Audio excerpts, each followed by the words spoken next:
different from you. That's our theme of cultural diplomacy you're going to hear in several panels today. And our educational programs and platforms are about opening minds. And I want to give a special thank you to the children who came here. You are students now, but you're going to educate us through your work, your songs, your presentations.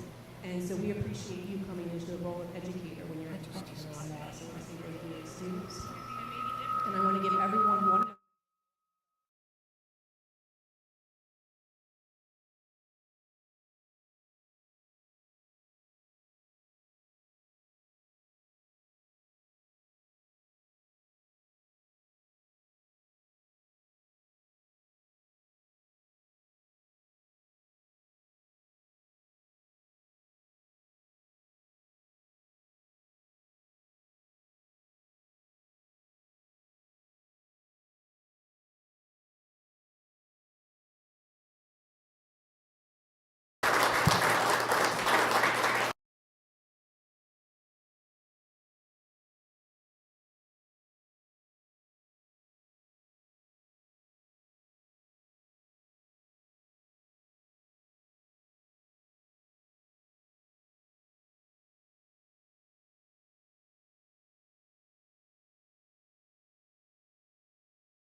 We don't have sound. If I had my dithers, it'd start this over and over again in 10 minutes. I had to go hook up extra sound and screw everything up.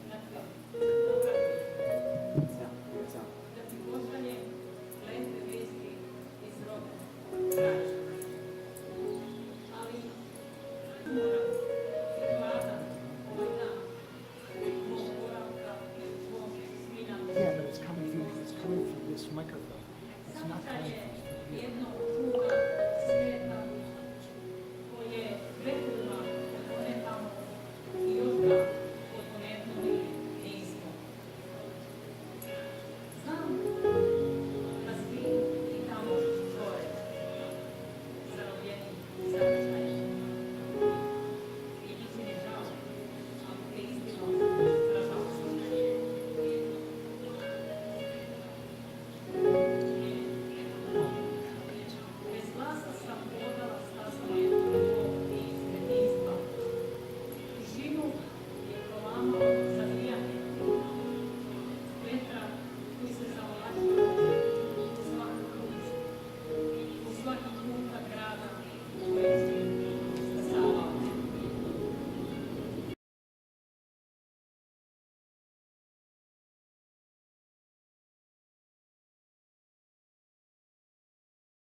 velike bukve Crnogorice od kojih se i nebo ne vidi. Na izlasku iz šume She's not speaking into the microphone, crkve. right? Is she speaking into the mic? 8 ruža.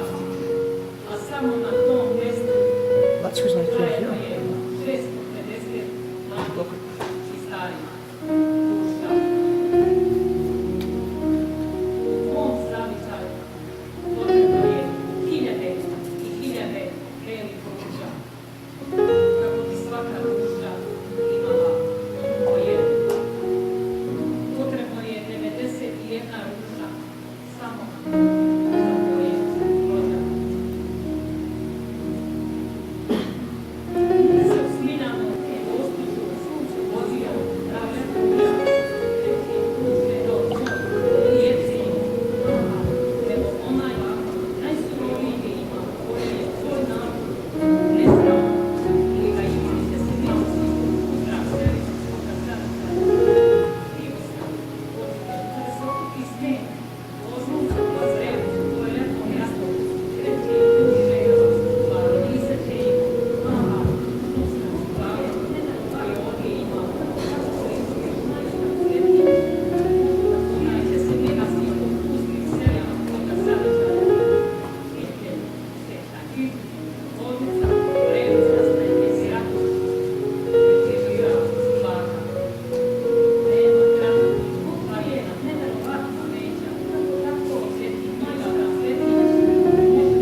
i vetru, sveće se nisu ugasile, ostale su da gore i posle mog odlaska.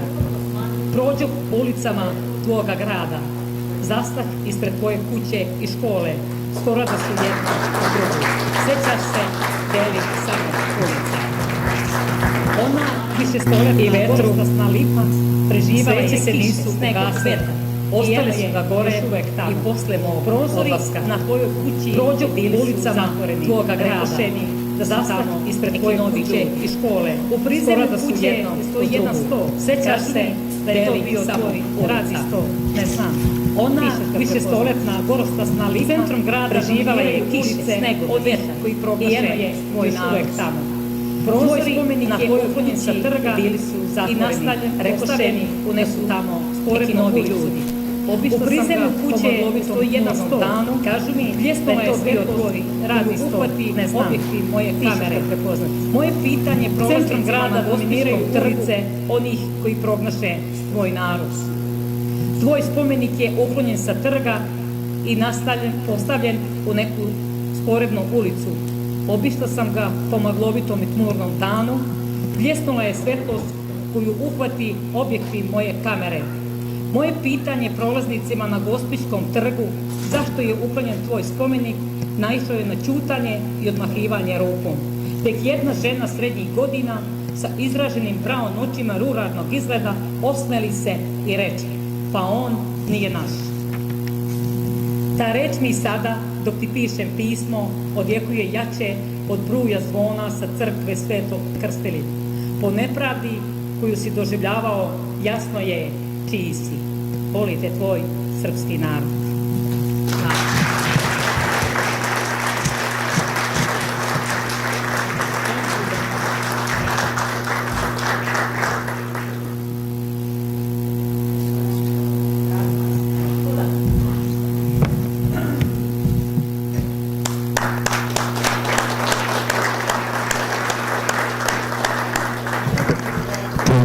Thank you so much. Oh, okay.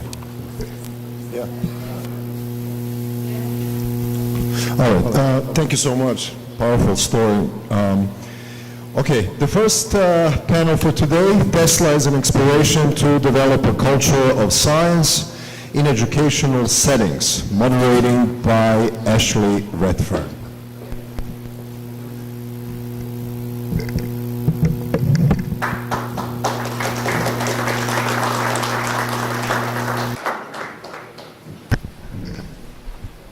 Okay, I just happened to be the first panel. I promise you won't have to hear me all day long. I'm going to ask my panel to please help me come over. Make sure you have a seat.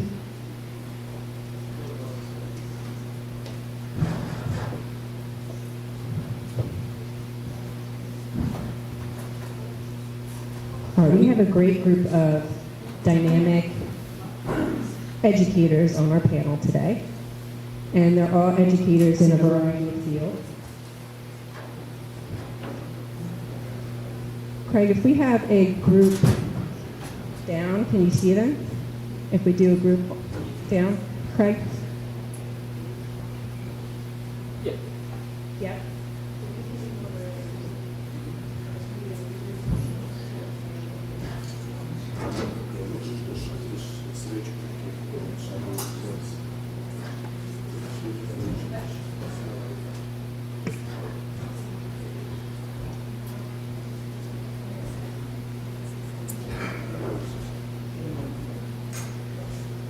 Okay. To start us off, before we start with our panelist introduction, I want to introduce my colleague who does most of his educational work with us in Serbia. He's recently obtained his doctorate degree. We're very proud of him. And I've asked up to come and say a few words about his work, Dr. Patino. Okay.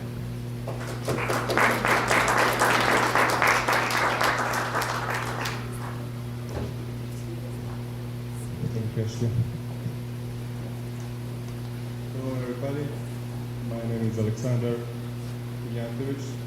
Actually call me Quintini because he's a Serb.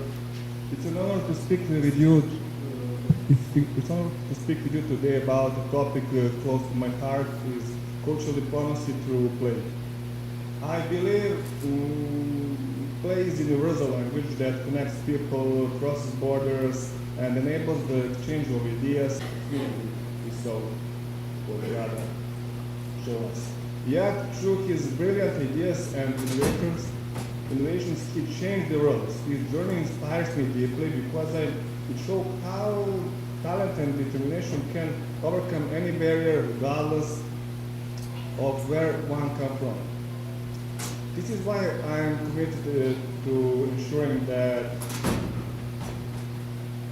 the children from smaller communities have the same opportunities that children as those from large cities. Every child deserves the chance to realize their potential and make meaningful impact on the world.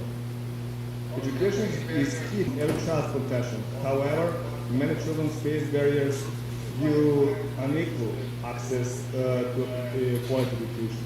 Modern educational courses and programs can help overcome these challenges, even in communities with limited resources. Alongside digital tools, there are simple and effective methods that work without the need internet access, like books, workbooks, and educational kits. Initiatives like Tesla clubs and continuing learning centers all around the world further enrich these efforts, making education accessible to everyone. Through my work in creating educational games such as Tesla Science Race, Vitamin Sparks More, Pico Hero, I focused on teaching empathy, social intelligence, and talent discovery. These games combine traditional hands-on play with innovative elements and connect children from the different backgrounds. For example, children in the small Serbian, maybe the smallest Serbian village, as well as right here in Manhattan, can share the same experience and learn together. It's very important. This approach gives all kids a chance to grow, connect and thrive no matter where they come from. To further build on these values, I developed a Pertini STEAM program which supports formal education by introducing children to science, technology, engineering, art, and math through hands-on activities in play. These programs encourage curiosity and problem solving in a way that feels natural and fun.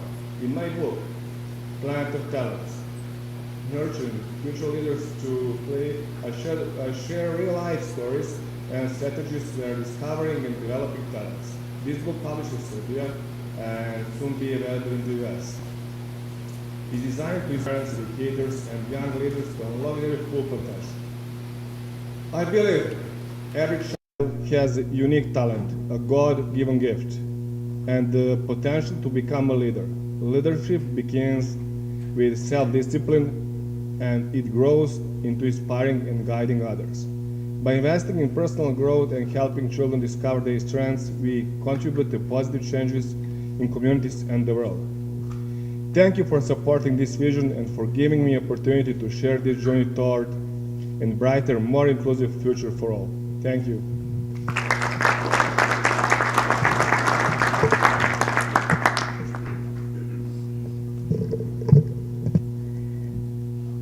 It's a great way for our panelists to start. All of our panelists are involved in similar work of bringing access to quality education to more people and having it be something that's equitable. So right now I'm going to have our panelists introduce themselves, and we're going to pass the mic. And if our panelists just remember we're all here and we're all sharing airspace, so we're going to hear who you are, where you're from, and why are you on the panel? What do you do that makes you on the education panel?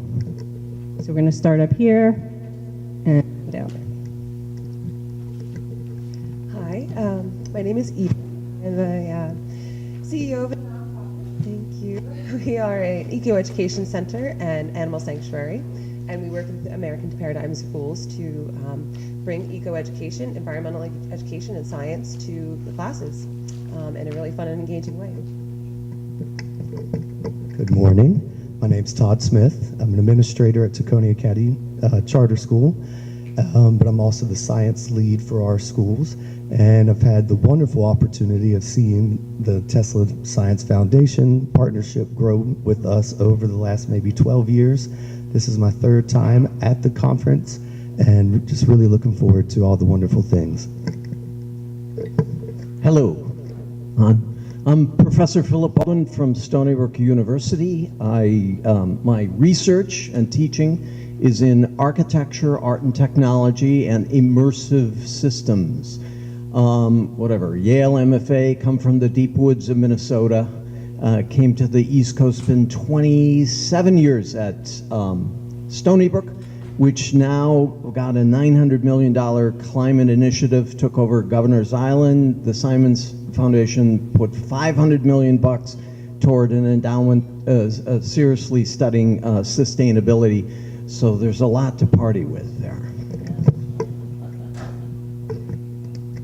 Good morning, everyone. My name is Mohammed Hassan. I am also a part of American Paradigm Schools, and I am our data analyst and EdTech specialist. We have been working to implement and define out a new set of standards, and we'll talk a little bit more about what those are for students K through 12 to help invigorate equity within education and promote access for our students. Thank you. Good morning. My name is Jeffrey Dutkin, and I was with the American Society of Inventors on the board of directors for 14 years, where we inventors at no charge, nonprofit, and educate. Good morning. Thank you guys for having us. I am Danica Bujinac, or Danica Bunjak, as we say in New York and Chicago. I am the principal of a brand new school called the Nikola Tesla International School. We're a brand new elementary school based on the outskirts of the Chicago, Illinois. We're here to learn and take in all of your knowledge to build our school and prosper as these fine folks have. All right, yes, let's give them a hand. This is a great panel. So the theme of Tesla as inspiration and the theme of creating a culture of science are what we're going to talk about. I'm going to ask a few questions. Not every panelist is going to answer every question. Some of them are specific to particular areas of expertise. And so one challenge we have as educators is being innovative, being able to move forward, create new ways of learning, new ideas, but also have our work be respected, credentialed. How are we accountable and innovative at the same time? And so I'm going to turn over the first question. What are the challenges in science education currently today? And I'm going to ask Todd Smith to lead this one off. Sure. So challenges can start a lot with a lot of research has gone into a mind shift and a philosophy shift on how children learn and how they can learn science. And one of the challenges, it's very hard for people that may have been raised a certain way or educated in a certain way to change and adapt. There's a lot of different things that are going on from like a political standpoint where schools have to get certain scores in math and reading, and a lot of resources and time is spent there. And instead, wonderful natural curiosity of science and the wonderful things that you can learn, possibly, not in our schools of course, could take a back seat.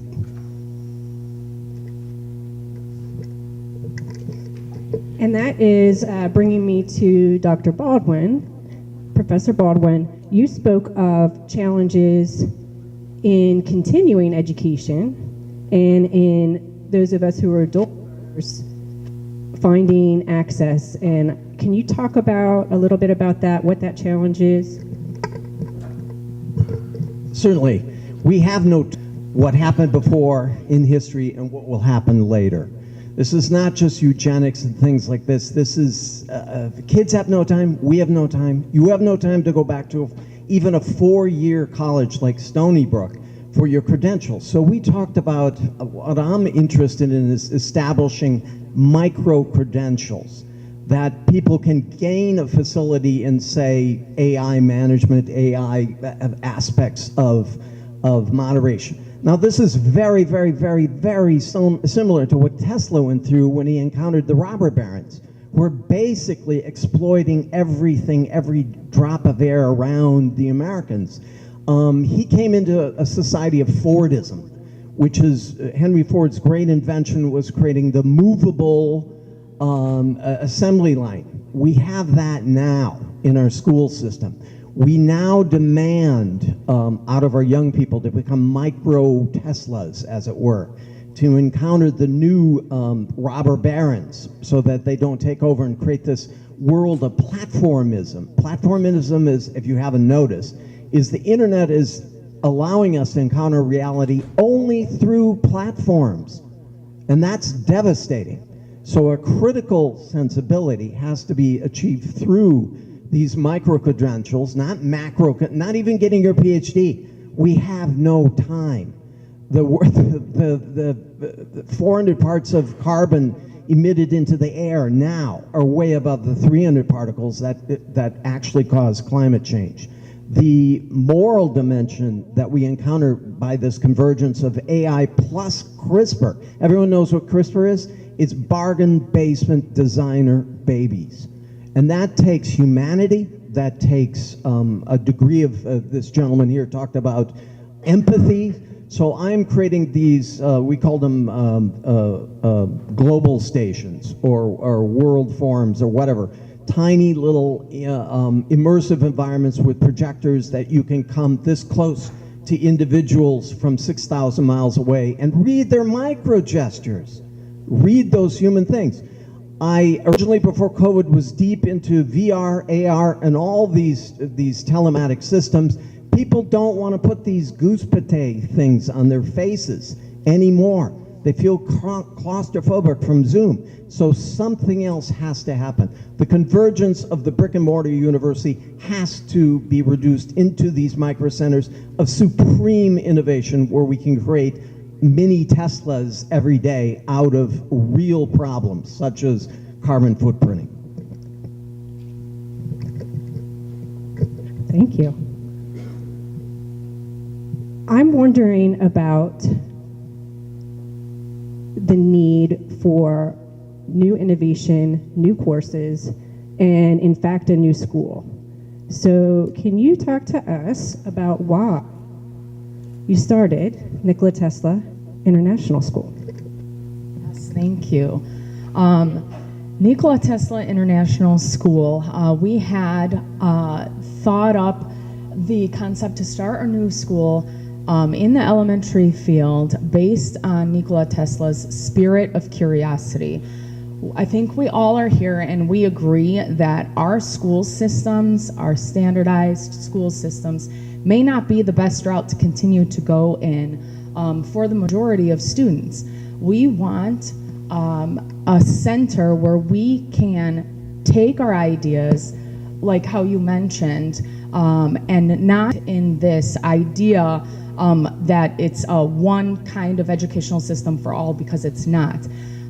We all have our peaks. We're all professionals in our own little ways, and students as young as kindergartners and preschool all have an idea of how they want to grow into something, and we can't bottleneck them into a standardized way of thinking.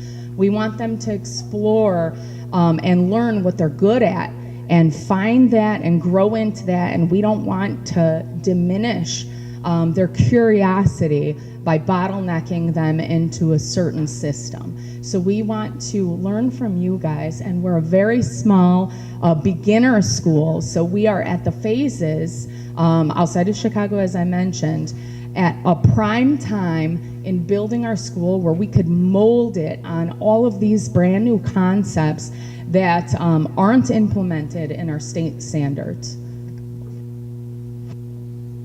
So you mentioned standards, and we're going to back right off that.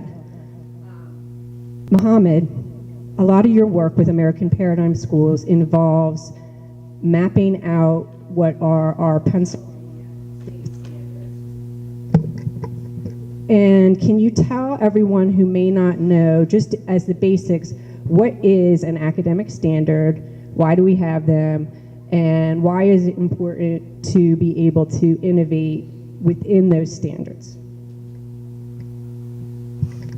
Absolutely. Love talking about this. So a standard is just, depending on your grade level, kindergarten, first grade, second grade, through high school, even at the college level, a defined item or concept or strategy that a student needs to know by a certain time in their academic or educational journey, with whichever school they're with. And this benchmarks over time from first to second to third, so on and so forth grade, how students can grow in their understanding and increase in their the complexity of each concept within life, earth, and chemical and physical sciences. So a standard really defines out something very specific. For instance, by second grade, students should be able to conceptually explain what causes different seasons to occur in our climate, right? And so that then increases over time to students by, let's say, 8th grade, understanding and being able to model and demonstrate even in more complexity what causes the seasons to change.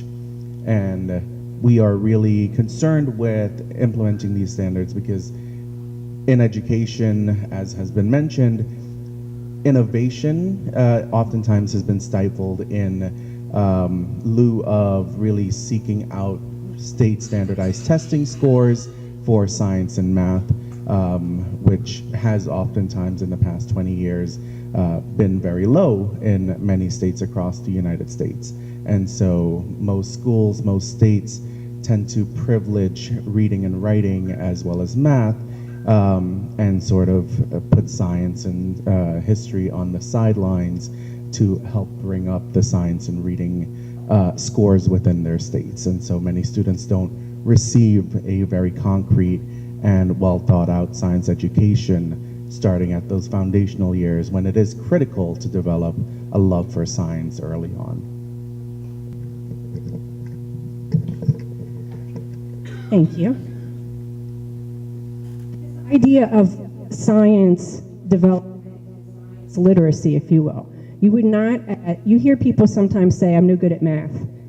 I'm no good at science. You would never say, I just am not good at reading, and just move on. People work and work and work. People have challenges, but you don't just say it and let it move on. Versus science, math, other areas. And so what we're talking about here is how are we pulling people in and making a culture of science? How are we making it normalized that science is integral to what we do? Education can stifle some thinkers, and Mr. Dawkins, we're going to go to you next because I know you have supported a number of inventors throughout your career, and I'm thinking about inventors. I'm thinking about Tesla and the challenges he had. Why would inventors need support in this type of system? Like, why was there a need for what you were doing? Thank you. Good question. I think inventors need support because usually they try and end their journey with, I've had this product come out and I made a lot of money on it. That's their goal. But the reality of an invention is it is not a business product. Business product is from a businessman. The next logical step for an inventor is not to open a business and start marketing his product. The next logical step for an inventor is to invent something else. They're inventors, and that's what they do. So I think the encouragement that they need along the journey is what we did at the American Society of Inventors, is try to make sure that every step that they took was encouraged to go in a direction to meet their goal, whether that was having a product that is marketed, making it around their house, giving a couple to a friend, whatever it is. that was their need and that was their desire. We tried to encourage that in everyone. I think the school system doesn't do a great job at this today because they don't ask the question, how else can we do this? How else can we make this? They just give you a final and say, this is it and this is the roadmap to there. But I think you have to keep asking questions, and that's pretty important, especially to children, to find out, seek their own ways.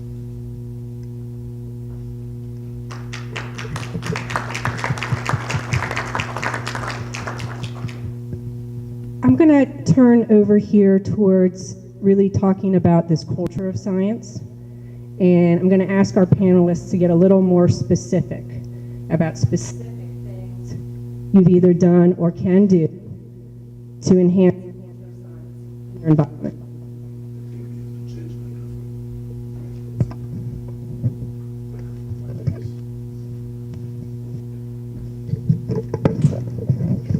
Is this one okay? Yeah. Okay. Thumbs up. So specifically with Tesla Science Foundation, we've been doing community science nights. It's like a pop-up event. You might have heard of a pop-up art show. You bring your trunk show, really bringing your work out to the community. A poetry reading. We're doing pop-up science. And there's a panelist up here, Eden. I'm going to ask Eden to talk a little bit about her animals and how her animals have helped connect people to science and to Tesla. Thank you so much. Yeah, there are infinite amount of ways in which we can do this, especially with animals and... Sure. So yeah, at the preserve, we allow ourselves to be there for all of the unwanted animals that find themselves in need of a place to live. They're mostly domestic species, that some can be wild as well. And then we use them to bring them into schools to engage kids, thinking about the world around them, who shares this world with them, what they can